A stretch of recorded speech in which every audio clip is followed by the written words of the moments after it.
she can kind of peel for him and pull everybody away, and that can do massive. When we saw him in the LCK last year, it was his Zoe that really got him to the forefront.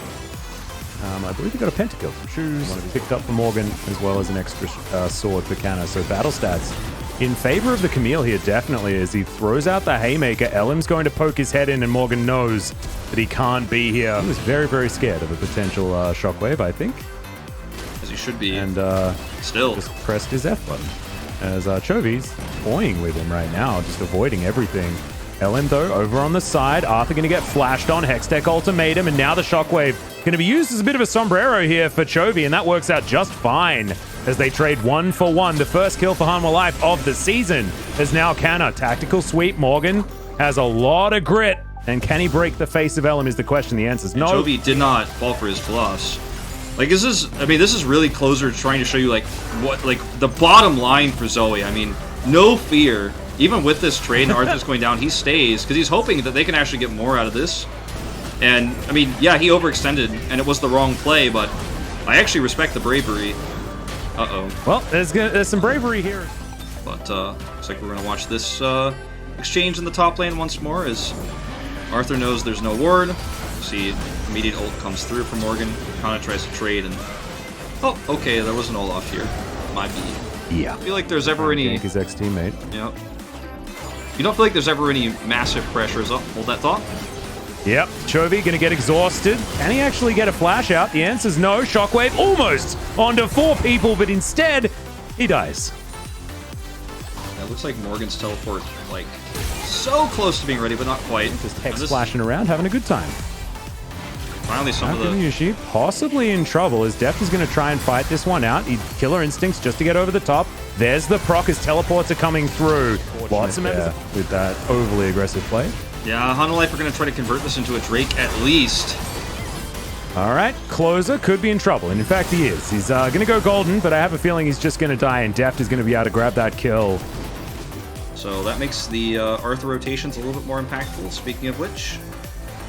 Yeah, we got a Horsey trying to jump in on Carrier. Going to get stunned up just a little bit with the Magnet Storm, but Carrier uses that as an opportunity to get in, but he's going down very, very low. Unbreakable Will, not quite unbreakable as Vista so down. Yeah, Bubble is going to connect there from Clozer, as you can see, but it looks like Shirley will be delivered over to Hanwha, much like her sister was, as Carrier could be in trouble. Shockwave's going to bring him back, and yeah, you can press R as much as you want, buddy. You are still mincemeat. After the Rift Herald, so it felt like for T1, this was the only option, was to try to engage, but the timing is really poor. And once again, Chovy with a Shockwave that picks off Carrier, and this is just a macro loss for in that circumstance, but he's not exactly farming like he normally does. He's certainly being a little bit more active around the map, as there's the crash down from Vista. Stun will land onto Carrier. Magnet Storm coming on in, sucking everyone forward as Carrier's going to go down once again, and he's getting the... Feels like T1 is not respecting what Rel is capable of here, and like watching this feels a little bit sad because there's no reason to try to force this issue here,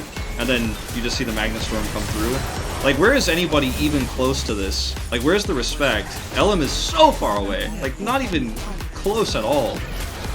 Yeah, and now all that sidestep from Morgan. Absolutely beautiful. Clozer has to flash to get himself over, but the Facebreaker comes on in, and this was all Morgan. Now he's probably going to die. Haymaker comes in, but it won't save him. So I think Morgan has a much stronger set than we saw Vista in the first game. His engage potential is going to be very strong. We're going to have a look at this play out of Morgan once again. The avoidance is fantastic, getting the Showstopper in the right position, and then flashing for a great Facebreaker. That all was fantastic.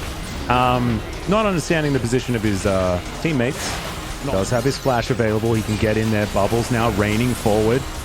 As out goes Rel. Hops off her steed at the same time and starts wearing it.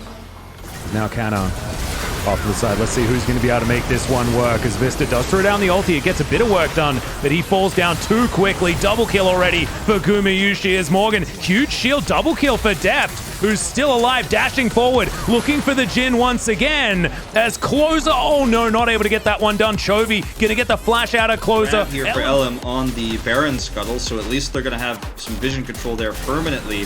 But this is just a great engage from Hanwha Life Esports. Vista dies, but he does a ton of work in setting up Deft's positioning. We were talking about it in the early parts of this game.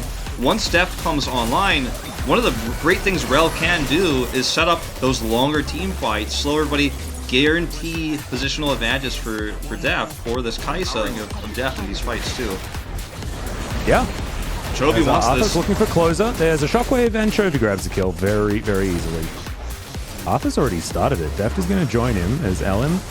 He's going to face check, but there's a horse there. Carrier's going to join in as well. Deft immediately jumps on top of him. Teleport is going to be popped straight away, and Carrier is well and truly dead. Dak after game number 1. Baron's going to be taken. We're teleporting to turrets just so that T1 can't get anything. Important to save the mid turret, and T1 don't really get anything out of this.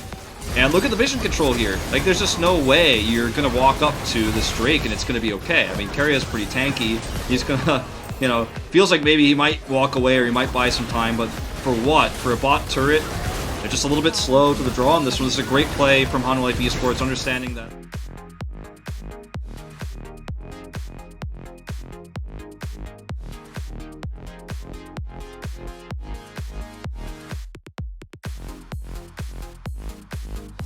Like I say, takes half of his health bar and damage just from poke that is unanswerable.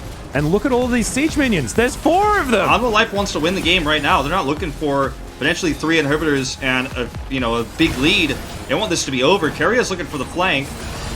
Yeah, this game of tower defense is just so unfair for T1. There's just so much artillery as Carrier throws down the ultimate for almost no reason, but a huge 3-man pulverize. Where are the shockwaves? Where is the damage? And there it is from Hanwha Life Esports. Chovy's going to fall down, but so is Clozer. Canna about to fall as well. A triple for the Kai'Sa, a triple for the Jin, but unfortunately for Gumayusi, is also headed straight for the Death Chamber, and we are going to game number 3.